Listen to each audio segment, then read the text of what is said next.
Então vamos lá fazer a questão 9 da prova da UNEB 2014. Vocês sabem, né? Eu vejo primeiro o comando da questão e depois o texto. A gente já vê aqui que tem um título bacana, né? Perpétuo Mobile. Não sei se é para ler em inglês ou em latino, não sei o que está escrito aqui. Mas eu sei que significa movimento perpétuo, né? Então a gente já tem essa ideia aqui. A gente vai para o comando da questão, depois a gente volta para o texto para analisar direitinho o que é que se pergunta, o que é que se quer achar. Assinale com V com F, verdadeiras e falsas. Novamente, questão de verdadeiro e falso aí, que é o NEB e a Consultec adoram, né? Então vamos lá. No texto, sujeito poético. Experimente as sensações antitéticas no fluir da existência. Então a gente vai acabar julgando aí se são sensações antitéticas mesmo, né? Anseia por fincar raízes, a fim de restaurar o seu equilíbrio. A gente vê aqui, né? Ideia de equilíbrio, que é a ideia de sensações antitéticas. Representa o ser humano em sua eterna mutabilidade. Cara, esse daqui, pelo título, eu marcaria como verdadeira, viu? Eu marcaria como verdadeira pelo título, né? Mas aí a gente tem que ver o que é que vai estar sendo, né, bem abordado aí de resto, né? Transpõe os limites da realidade imediata. Realidade imediata. Busca desvendar o mistério da morte. Então, a gente tem aí a ideia de mistério da morte, a morte então sendo falada aqui, né? Então vamos lá, vamos para o texto agora.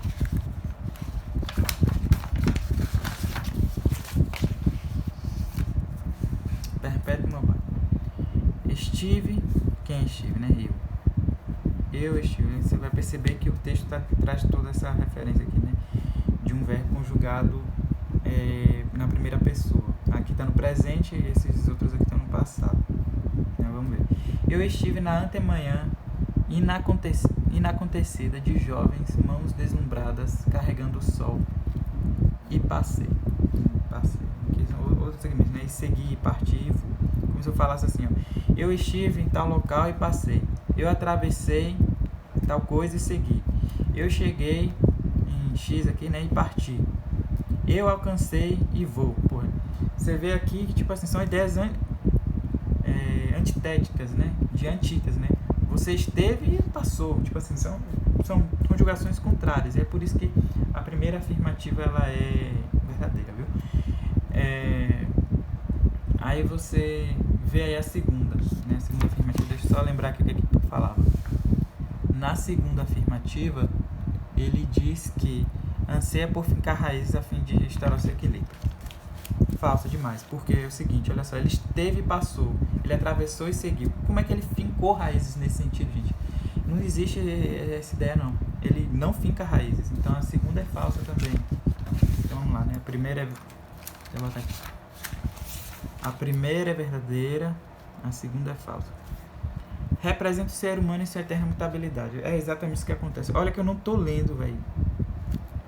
Exatamente assim, o que é que significa cada coisa. Porque às vezes não é exatamente relevante. O que mais é relevante é você entender quem é o sujeito, quem é o predicado, né? Quem é o núcleo do sujeito é o eu. E os predicados aqui, né? Que vão passar, né? Estive, passei, né? Que dá essa ideia aí de mudança, né? De antítese, né? Atravessei e segui. Cheguei e parti. Alcancei e vou, né? Então vamos lá. Transpõe os limites da realidade imediata. Então o que a gente observa é o seguinte: o segundo verbo, cara, de cada parágrafo contrapõe a expectativa do primeiro verbo, né? A gente vai vendo aqui, fazendo com que haja justamente essa ideia de limitação, né? Então são os limites da realidade imediata. Por exemplo, você esteve e passou, cara. Passou, já acabou, existe um fim. O limite é isso, né? Existe um fim. Então, tipo assim, você atravessou e seguiu. Enfim, você chegou e partiu. Você alcançou e foi. Entendeu? Então você tem toda essa ideia de limitação mesmo, cara, de que existe um fim. As coisas são findáveis, né? É isso que e aí você vai ter justamente essa afirmativa como verdadeira. E aí você já vê aqui que só resta uma, né? Busca desvendar o mistério da morte. Caralho. Por máximo que você tem aqui que aí você é a pessoa que lê, e tá certo, tem que ler mesmo. Isso é o que lê aqui, né? Alcancei a absoluz onde o tempo transpõe a alma, Deus, Sol, e eu vou. Assim, cara, você vê uma questão religiosa aqui e tal, né? Deus, etc. Tem super maiúsculo aqui. Mas, cara, onde é que tem morte? Aí você vai falar, poxa, em término minuto. Poxa, como é que você... Isso aqui é muito, muito, muito subjetivo pra você entender que é morte. Eu admito que eu tenho muita dificuldade, viu, velho, de fazer assim as interpretações de textos muito subjetivos. Então, pra mim, assim, fica mais fácil não querer tangenciar pensar isso. Só que eu sei que tem gente que tem uma mentalidade mais poética, talvez pense nisso como se fosse verdadeiro. Só que julgando todo o resto, velho, aí o que acontece é que a gente fica mesmo pra dizer que isso aqui é falso. Olha, eu não marcaria como verdadeiro, mas assim, eu entendo que haja esse tipo de marcação, né? Principalmente se você não tem certeza de alguma daqui, aí você pensa, poxa, mas eu acho que essa aqui é verdadeira, e aí acaba sendo influenciado para outra alternativa. Eu reconheço isso. Só que acaba sendo a 0,5 por causa disso daí, né? Você já entendeu porque são reações antitéticas. Cara, assim, foque no segmento do texto original. Tipo assim, você tem que identificar quem é o sujeito é eu. Aí você bota o verbo ali que tá falando, né?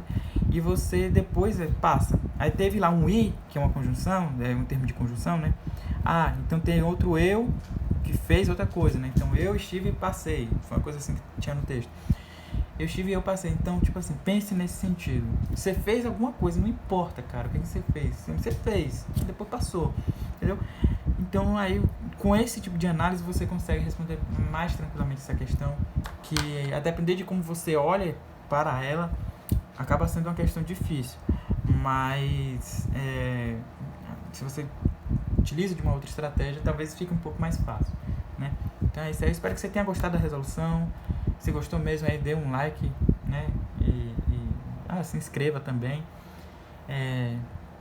As outras questões aqui da 10 a 15 são questões de obras, então eu não vou falar sobre isso, porque eu teria que ler as obras. Eu não sei se vai cair essas obras pro vestibular próximo, então, tipo... mas são questões assim, velho. Geralmente, quando são questões de obras, você consegue responder... São questões dadas, digamos assim, né? Porque você leu a obra, então você acerta. Então, por exemplo, nesse vestibular foram 6 questões de obras e 9 questões aí que eu respondi, que é de conteúdo, de interpretação de texto, do texto que eles trazem. Então, aí, você garantindo aí 7 dessas 9 e as outras 6, cara, você tem um bom rendimento, viu? Então, fica aí, e esse foi o fim da playlist.